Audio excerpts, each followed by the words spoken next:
me at the 3rd annual sneaker convention in New York City. We are here in Manhattan. A lot of heat out on the floor. We got vendors with exclusive pairs, throwback kicks, artists, DJs, the whole works. Everybody's out. Come on in. Let's go check it out and see what we can see on the floor.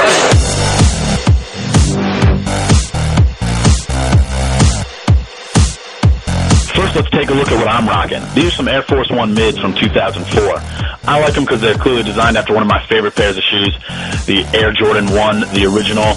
You'll notice the colorway, the red and black colorway is pretty bold, designed after the original from '85. Those shoes were actually banned by the NBA, but Jordan, of course, wore them anyways, and Nike was happy to pay the fine.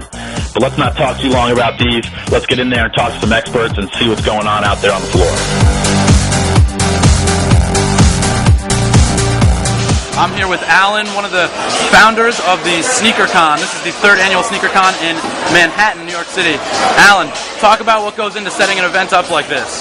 This event is just pure buy, sell, trade sneakers, the best sneakers you can find. We have over 40 vendors here. We have Adidas that sponsored us and did a collaboration t-shirt, as well as featuring some of their newest products. We have one of the biggest events in New York when it comes to trading and buying shoes. We have over 1,000 people here today that are just trying to participate in the culture, and they're complementing it by having the most limited sneakers out there. You know, I've seen a few people with suitcases here. People just come in with stacks and stacks of shoes, leave with just as many shoes but different variety. What's it like to be able to trade with users like that rather than going through Foot Locker?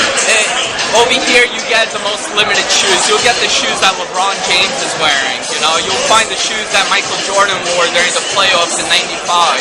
So you're able to get some of the key pairs out there that no one can find, no one can get.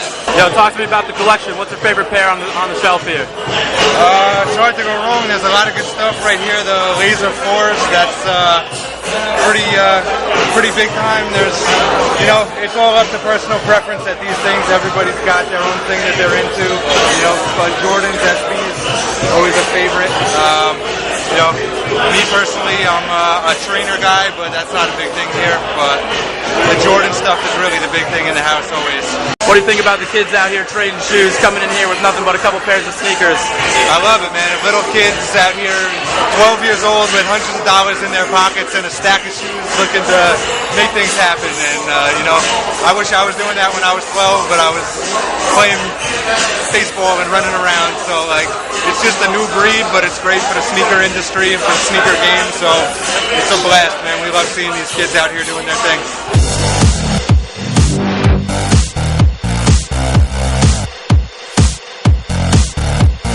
I'm here with P of Windy City Soul.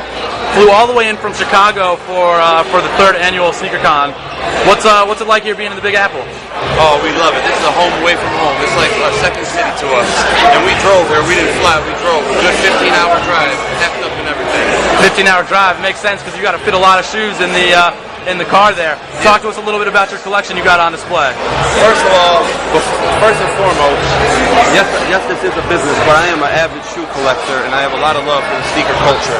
And I've been doing this since 1991 when I received my first pair of Jordan infrared 6s. And ever since then, I fell in love with the shoes and the culture, and I took it off to where it became a business for me.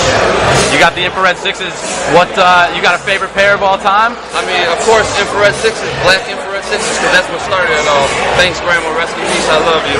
That's what started it all. And now you're back with how many pairs you got out here? Oh, we brought a good 300 different styles to choose from. We have over 500 styles on our website. We brought 300 of the 500 with side runs of everything. And I want to thank SneakerCon for having us. Really appreciate it, honestly. So people here coming in from all over the country, what's business like out in Chicago? Business in Chicago is good.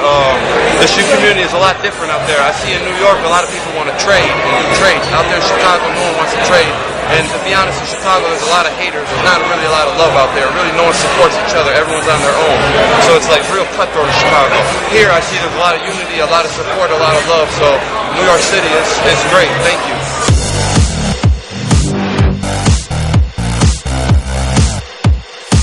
let's talk LeBron a minute. Everybody knows he's the biggest name on the 2010 free agent list. What do you think? Best chances to win in Chicago? Yes, sir. If he wants a ring, come to Chicago. If he wants to make money and be the man of the United States, go to New York. So that's a big choice. You know, LeBron that's big shoes to fulfill. And right now, as us Chicagoans, we say Derek Jeter runs the city of New York. So he already brought a couple rings to the city. I don't think LeBron can fill those shoes. What goes into setting up something like this? This is a huge event. There's tons of people. The line is stretching around the corner. What goes into the preparation of an event like this? We've been planning this for several months. I have two great partners, Alan and Barris. They're brothers. We connected a little while ago and decided to do this event. So now, we're back at it. This is our third one. And every new one that we do, we step it up a little bit more. So this one's better than the previous one we had, and the previous one we had was better than the one we had before. Now let's talk some sneakers here. Yeah. If you had to pick a favorite pair in history, what would you go with? I'm a Core Air Max 1 head, and that is my sneaker. That is your sneaker? Talk to us about what you got on now. I have on the Adidas Fortitude. They're the friends and family ones. I believe they might be coming out, but for the time being, they're just for friends and family. Friends and family. Well, you get in the business and you get hooked up with limited edition stuff like that. Great stuff. Yeah. Well, folks, that's going to do it for FanHouse TV at the sneaker convention in New York City. As you can see, it's getting pretty hot in here. I'm starting to sweat. Time for me to tip out. Hope you guys enjoyed it as much as I did, and we hope that we can be back next year. For FanHouse TV, I'm Chris Sesno.